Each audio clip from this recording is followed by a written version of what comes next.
assustada quando ouviu o barulho do tiro, imaginando que poderia ser protegida pelo pai, que tombava por um tiro tomado no pescoço. Os estudantes que estavam lá fazem rodas e começam a orar. Logo depois vem a notícia. To my great fellow Americans, I am filled with grief and anger at the heinous assassination of Charlie Kirk on a college campus in Utah. Charlie Kirk está morto. Até mesmo seus oponentes de debate se comovem com a morte. Afinal, a discordância não deve ser motivo para comemorar a morte de ninguém. Por um outro lado, em minutos, milhares de vídeos comemorando a morte do rapaz. Mataram o Charlie Kirk. Ai, coitado, tomou um tiro, não sei se na cara. Tem 2 filhas pequenas. Que bom para as filhas dele, né?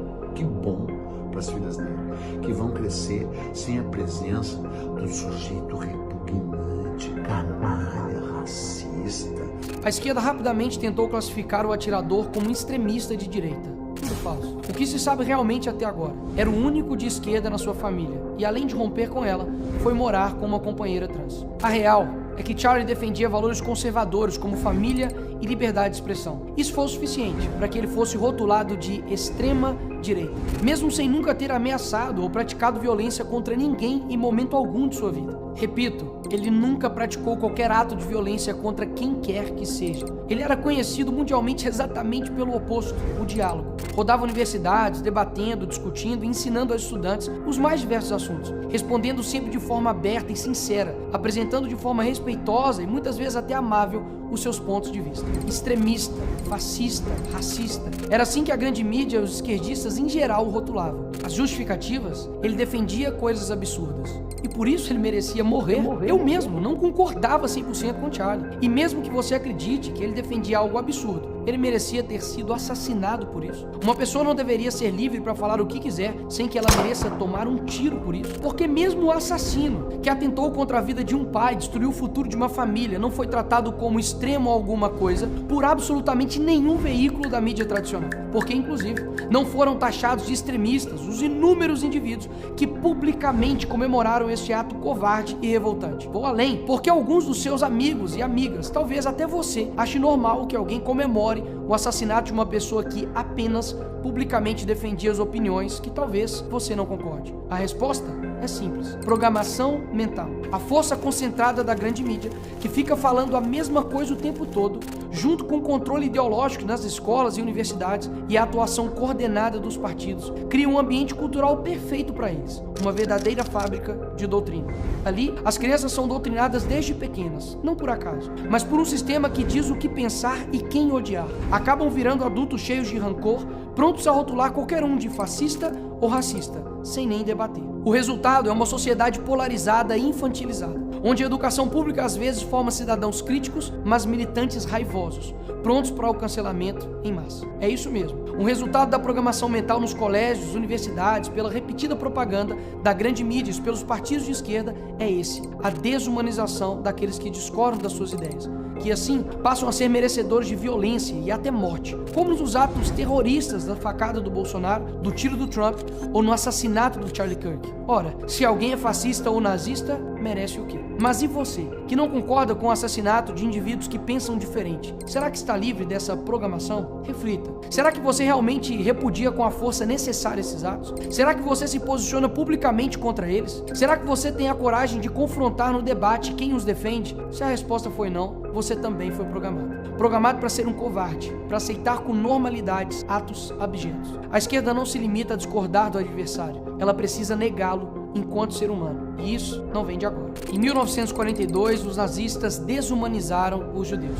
Transformaram um grupo inteiro em ameaça ou verme. E aí, medidas extremas passam a parecer necessárias e até desejáveis para salvar o país ou a democracia desses monstros. Essa mensagem, repetidas vezes, com imagens, tendo o monopólio dos meios de comunicação, aumentou, e muito, a eficácia dessa estratégia. Jornais publicavam capas com caricaturas e manchetes, normalizando o ódio e reduzindo os judeus a estereótipos. Usaram filmes e cartazes, os mostrando como ladrões, animais e os culpando por todos os problemas existentes. Mas essa ideia não veio dos nazistas. Em 1917, os comunistas, na Revolução Russa, idealizaram a propaganda em massa para consolidar o apoio e identificar os inimigos de classe. Ao longo dos anos, campanhas intensas que representavam os brancos, proprietários e inimigos da Revolução, como traidores, parasitas ou bandidos. Manipulavam fotografias. Sim, apagavam-se pessoas de fotos oficiais, como se elas nunca tivessem existido. Mas na verdade, tinham sido assassinadas. Toda a estratégia pode ser resumida em animalização,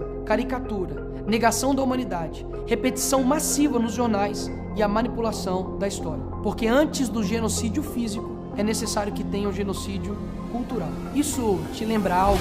O candidato do PSL, Jair Bolsonaro, foi vítima agora há pouco de um atentado enquanto fazia campanha em Juiz de Fora, Minas Gerais. Aquela facada para mim tem uma coisa muito estranha.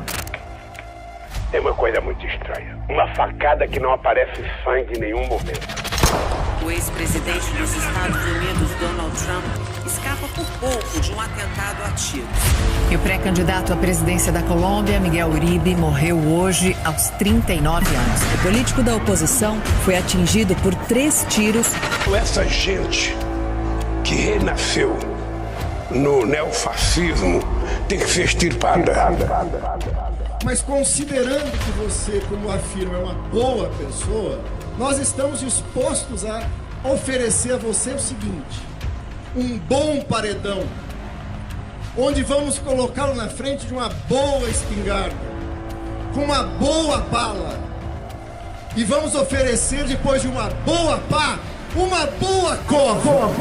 Nos últimos anos, a esquerda brasileira aperfeiçoou essa técnica. Criou-se uma cultura em que o conservador não é visto como adversário político, mas como um outro a ser eliminado. Basta observar o que seguiu a morte do Charlie Kirk. Em vez de luto ou solidariedade humana, emergiu a celebração macabra, o deboche e a indiferença. Esses mesmos que vibram com a morte de um adversário falam em amor, tolerância e diversidade. Nunca houve tanto ódio embalado em slogans de paz. Esses mesmos, após essa tragédia, começaram a ameaçar a minha vida e a da minha família. Em contrapartida, começamos um movimento para as empresas demitirem os funcionários que estão comemorando, minimizando ou até mesmo justificando a morte de um jovem de 31 anos. E dezenas já foram demitidos. Descobriram que são livres para falar o que quiser, mas a empresa também é livre para demitir quem quiser.